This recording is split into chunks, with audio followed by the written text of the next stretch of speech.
Kali ini kita akan membahas mengenai perkembangan pendekatan audit internal.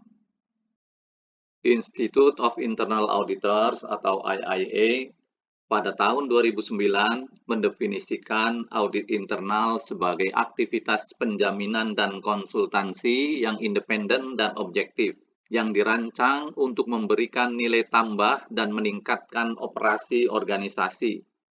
Aktivitas ini membantu organisasi mencapai tujuannya dengan menerapkan pendekatan yang sistematis dan disiplin untuk mengevaluasi dan meningkatkan efektivitas manajemen risiko, sistem pengendalian intern, dan proses tata kelola. Aktivitas penjaminan dan konsultansi atau assurance and consulting dirancang untuk menambah nilai dan meningkatkan operasi organisasi klien atau auditan dengan mengevaluasi dan memberikan rekomendasi untuk meningkatkan efektivitas proses tata kelola, manajemen risiko, dan pengendalian atau disebut GRC, yaitu Governance, Risk Management, and Control. Tetapi harus diingat bahwa internal auditor tidak boleh mengambil alih tanggung jawab manajemen terkait pencapaian tujuan organisasi auditan. Kapan internal auditor melakukan penjaminan dan kapan memberikan konsultansi kepada organisasi klien atau auditan? Jawaban umumnya adalah semakin mapan atau matured organisasi klien atau auditan, maka internal auditor lebih banyak melakukan penjaminan atau assurance. Pemberian layanan konsultansinya hanya dibutuhkan sedikit. Sebaliknya, semakin tidak mapan atau immature organisasi klien atau auditan, maka internal auditor perlu lebih banyak memberikan konsultansi. Layanan assurance-nya mungkin hanya dapat dilakukan sedikit sesuai dengan kesiapan klien atau auditan.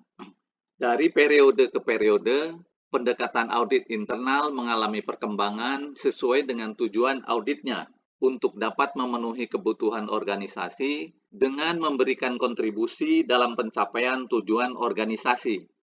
Ini gambaran perkembangan pendekatan audit dari periode ke periode menurut Paul Sobel dalam bukunya Auditor's Risk Management Guide, Integrating Auditing and ERM, yang diterbitkan pada tahun 2015. Generasi pertama, yaitu sebelum tahun 1980-an, pendekatan audit berbasis pengendalian atau control based, yang saat itu dikenal dengan istilah compliance audit. Generasi kedua, era 1980-an, pendekatan audit berbasis proses atau process based, yang saat itu lebih dikenal dengan istilah operational audit.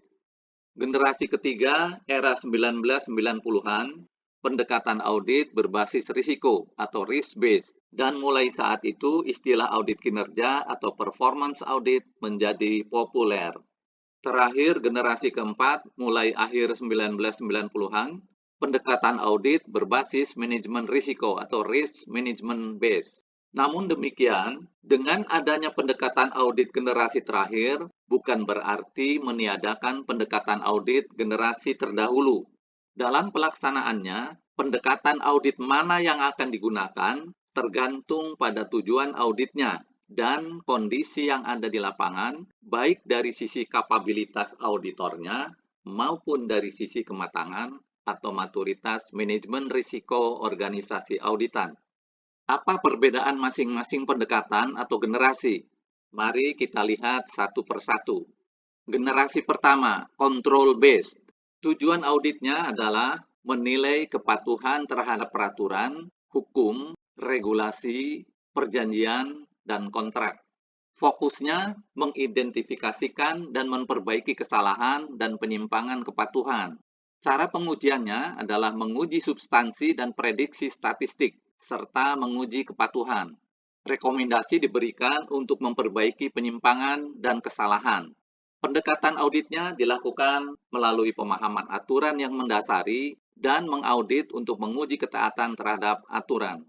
Audit internal berbasis kontrol atau control based berkembang untuk mencapai salah satu dari 3 tujuan utama, yaitu pertama, memvalidasi kepatuhan dengan menetapkan hukum, peraturan, kebijakan, dan prinsip. Yang kedua, menguji dan memvalidasi saldo akun neraca pada periode interim untuk mengurangi kemungkinan terjadinya koreksi pada akhir tahun. Yang ketiga, untuk memverifikasi bahwa pengendalian atau kontrol utama yang mendukung inisiasi, otorisasi, pencatatan, pemrosesan, dan pelaporan transaksi beroperasi sesuai desainnya. Generasi kedua, proses based. Tujuan auditnya untuk menilai efisiensi dan efektivitas proses kegiatan dan dihubungkan dengan pencapaian tujuan. Fokus mengidentifikasikan gap antara proses yang dilaksanakan dengan best practice. Pengujian dilakukan dengan evaluasi yang berfokus pada perbandingan best practice dengan yang dilaksanakan, dan juga melakukan pengujian kepatuhan untuk mengevaluasi proses yang dilaksanakan.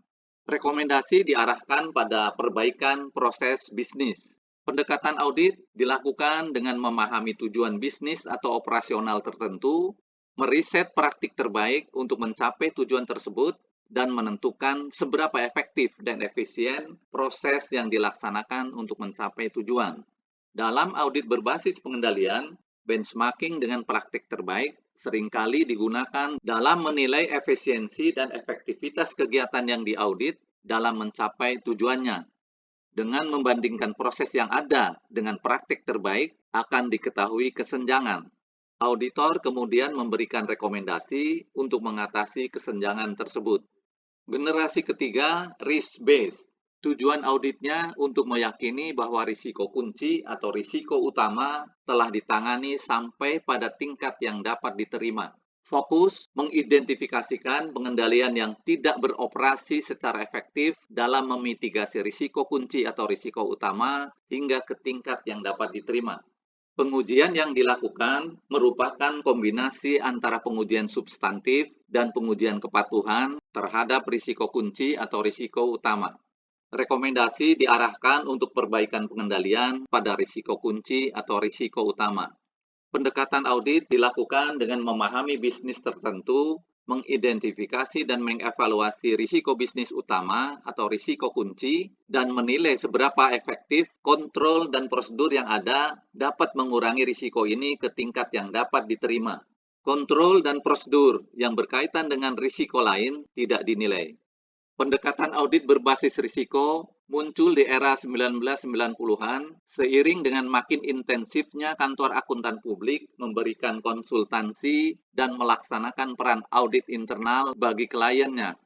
Kantor akuntan merasa perlu mengembangkan metodologi yang memberikan nilai lebih bagi klien yang telah membayar mereka dengan mahal. Dengan pendekatan audit berbasis risiko yang berfokus pada risiko kunci atau risiko utama dalam organisasi, maka jumlah jam kerja yang digunakan menjadi lebih sedikit, sehingga biaya konsultansi atau audit menjadi lebih rendah. Generasi keempat, risk management based. Tujuan auditnya adalah menetapkan tujuan, risiko, penilaian risiko, tingkat toleransinya, dan mengevaluasi efektivitas manajemen risiko dalam mendukung pencapaian tujuan organisasi. Fokus mengidentifikasikan gap antara tingkat efektivitas manajemen risiko yang ada dengan yang diinginkan. Pengujian yang dilakukan merupakan kombinasi pengujian substantif dan kepatuhan, tergantung tingkat efektivitas manajemen risiko yang dirancang. Pendekatan audit dilakukan dengan pemahaman tujuan dan proses bisnis organisasi serta manajemen risikonya.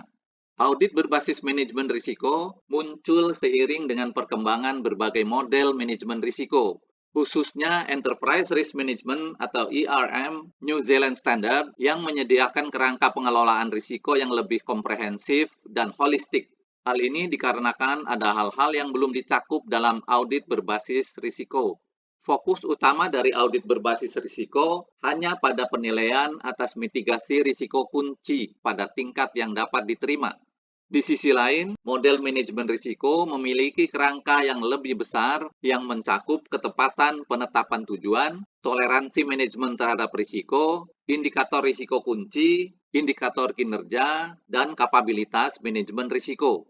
Pendekatan audit berbasis manajemen risiko menilai ketepatan keseluruhan proses manajemen risiko tersebut.